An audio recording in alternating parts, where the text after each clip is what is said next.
Okay, moving on to the next segment of today's show, I wanted to talk about, once again, a team that we have spoken about a lot on this podcast in the early portion of this college basketball season, and that is John Calipari and his Kentucky Wildcats. And if you missed it, Kentucky lost on Saturday to Auburn by a final score of 66-59, and with that loss, Kentucky is now 3-2 in SEC conference play, which I totally understand, doesn't necessarily seem that bad, but with the loss, they fall to 4-8 overall. And if you're a fan of the Kentucky Wildcats, I got to admit, out of all of the losses you've seen your team have so far this season, I believe that this game against Auburn could have been the worst one. And why it's frustrating is because only a couple of weeks ago, really a week ago, Kentucky went into Gainesville, Florida, and previous to that, they had a big road win against Mississippi State, and they also had a barely beat Vanderbilt at home by a final score of 77-74. But then they go into Florida, and not only did they win, but they win by 18 points. The game wasn't even close. And then after that Florida game, all of the Kentucky fans are thinking, okay, we have something going here. We understand that Terrence Clark isn't in the lineup, but maybe the group of 7 to 8 guys we have now that Keon Brooks is back, maybe that group could help us do something. And then over the last 2 games, it's back to the same old Kentucky. They get blown out at home to Alabama by 20, and they lose to Auburn on Saturday by 7. And I'll say something really quickly about the Alabama game. For anyone who watched the game, I think you would have realized that it was pretty clear about 5 minutes in that Alabama was going to be the better team, and Kentucky never really had a shot to begin with. Alabama went into Rupp Arena and just ran Kentucky off their home floor and won by 20. And Alabama's a really good team. I think they are playing very good basketball, probably the best basketball out of anyone in the SEC right now, but that's still not an excuse. Kentucky has to play better. And when you watch this team, you could just tell they're falling apart. They're frustrated. And against Auburn, in the first half on Saturday, they scored 25 points and were winning by 4 at the half. It was the first time in an SEC game since conference play started this year. Obviously, it hasn't been that long, but we've seen each team play about 3 to 4 games, and Kentucky, after being up 4 at halftime, gets outscored by 11 in the second half, and Auburn ends up getting the win by a final score of 66-59. And one of the main reasons why I describe this game as super, super frustrating if I was a Kentucky fan was because I believe that the reason why Kentucky lost was just because flat out they're not a very good basketball team. Auburn, if they were playing anyone that was significantly good, I don't think this game would have been close. Auburn would have gotten blown out, but Auburn was just the better of the 2 worst teams. They sucked less, and they ended up getting the win by a final score of 66-59. And with Kentucky, there are so many issues with this team right now. And my biggest issue is this. After the game against Mississippi State, I recorded and spoke about it on this show.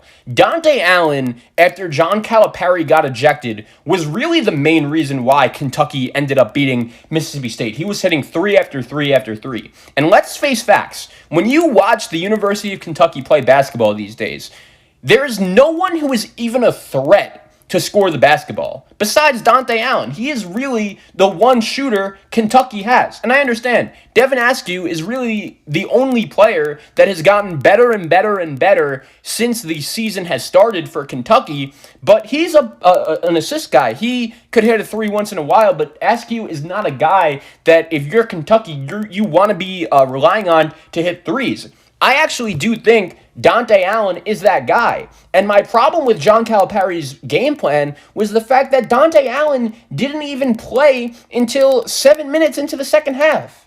That's a problem.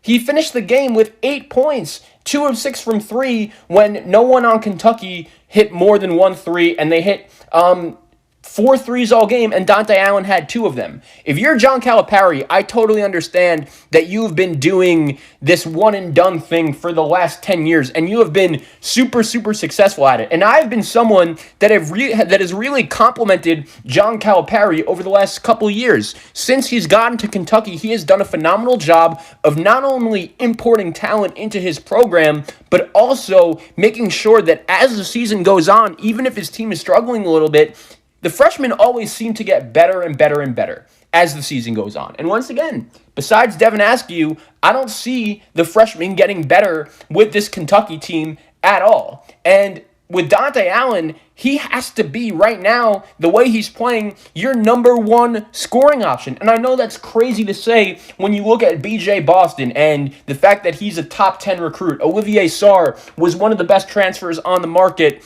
in the offseason. Isaiah Jackson. There are plenty of guys on this Kentucky team that going into this season we thought could be very good and very effective. But right now, the bottom line is no one besides really Dante Allen, who's been inconsistent. He's not great, but he's really your only threat to shoot the basketball right now. When other defenses see Kentucky, they are not scared of anyone, and that is a huge problem. Jacob Toppin and Dante Allen should each be playing 35-plus minutes a game. They should both be starting, and I feel like along with Askew and Mintz and one of the two big men, Jackson or Sarr, or maybe you get Keon Brooks in there, that has to be your primary five right now. BJ Boston went 2 of 9 with 5 points against Auburn. If you're Kentucky, you have to do better than that. Right now, the bottom line is that John Calipari isn't playing the team's best scorer, Dante Allen, because he isn't a surefire pro. That's not something I could defend. I got to be honest with you. John Calipari's job at Kentucky is to win games. And it's great that Kentucky has turned into an NBA factory. The fact that when we were watching the NBA bubble this past summer, we saw Jamal Murray, we saw Tyler Hero, and we saw so many guys from this Kentucky program succeed at that level. But I mean, that doesn't matter. When you're talking about the 2020-2021 Kentucky Wildcats, you guys watch Terrence Clark play throughout the first couple games of the season? Did he impress you at all? Because for me, it seemed like Kentucky got worse when he was on the floor. And BJ Boston is just not good enough to be playing in these games right now. I hate to say it. He's a freshman. I get it. It takes time, but that's a fact. BJ Boston is not ready to play at this level right now. And my guy, Sam Vecine from The Athletic, NBA Draft Insider, he tweeted this out about BJ Boston the other day. And BJ Boston is a guy that before the season started was going to be a top 10 pick. And he said, this was the tweet, also, it might be time to call it BJ Boston as a draft prospect just for now. And keep in mind, that's very important, just for now. I think by the time he gets to the NBA, if he really stays and develops and works hard, I think he could be a very good player. And he's definitely worth keeping an eye on and definitely a guy worth tracking, as Vecini said. But he said right now, he's just not there. Not giving up on him as a player forever, but he doesn't look like a 2021 guy right now, and that's okay. And I agree 100%.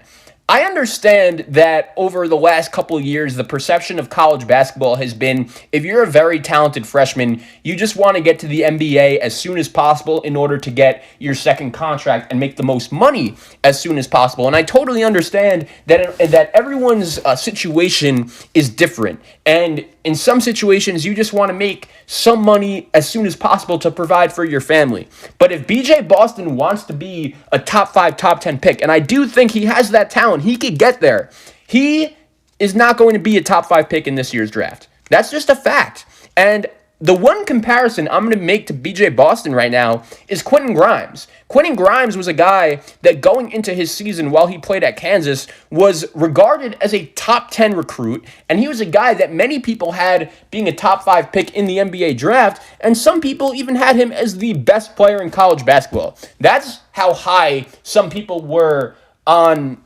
Quentin Grimes, the former University of Kansas Jayhawk. And while he played at Kansas, we all know he wasn't good, he wasn't effective, and it really got to a point where Bill Self was just not even playing him in crunch time. He was not very good at Kansas. So what happens? Instead of just sulting and pouting and being like, oh, it's just Bill Self's fault that I sucked, and I'm just going to go to the NBA and get drafted, instead of doing that, Quentin Grimes said, look, Kansas, my time there, it just didn't work out. So what am I going to do? Instead of going to the NBA and rushing my development, I'm going to stay in college. But instead of staying at Kansas, he transferred to Houston and played for one of the more underrated coaches in the country in Kelvin Sampson. And now Quentin Grimes is still balling out on the Cougars, and he is really their best pure scorer.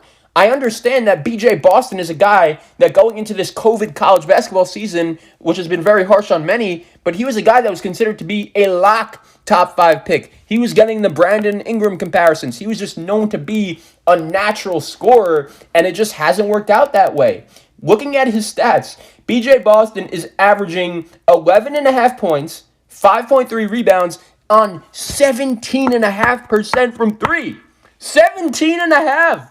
That's just not getting it done. 34% from the field. And Terrence Clark, the other top freshman for Kentucky, he's not even playing right now. He's MIA.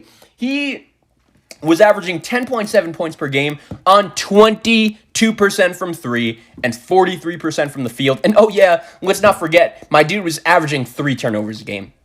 You have to be better. And when you watch Kentucky right now, they're not only the most disappointing team in college basketball by a significant margin, but they are just not good. They're not an NCAA tournament team. And I'm not going to say otherwise until I see otherwise. They're not good at basketball right now, and they have to be better. And I've been someone, once again, that has been a big John Calipari supporter since he's been at the University of Kentucky. He's done a phenomenal job developing this program and getting players to the NBA to the best of his ability. But let's face facts. This is not a very good coaching job right now. This team is too talented to be this bad. And I understand that John Calipari has always had the attitude of, when I have pros on my team, even though they're not ready, I want to get them experienced and seasoned as much as possible. In a similar way, what he did with Tyler Hero a couple of years ago. But keep in mind, that Kentucky team had P.J. Washington, a guy that was playing at an All-American level. That Kentucky team had Ashton Higgins, who was a very consistent point guard, especially on the defensive side of the ball. They had Keldon Johnson. They had Nick Richards. So Kentucky had plenty of options where, okay, Tyler Hero was struggling, fine, but they had other options to score. When you look at this Kentucky team, when you're watching BJ Boston, not only does he stink, but no one really else on the team could create a shot. The team's primary shot creator is Dante Allen, who John Calipari doesn't even want to play. And to me, that's a problem. And until John Calipari realizes, look, guys like Dante Allen, guys like Jacob Toppin, they should be the guys starting because they give us the best chance to win.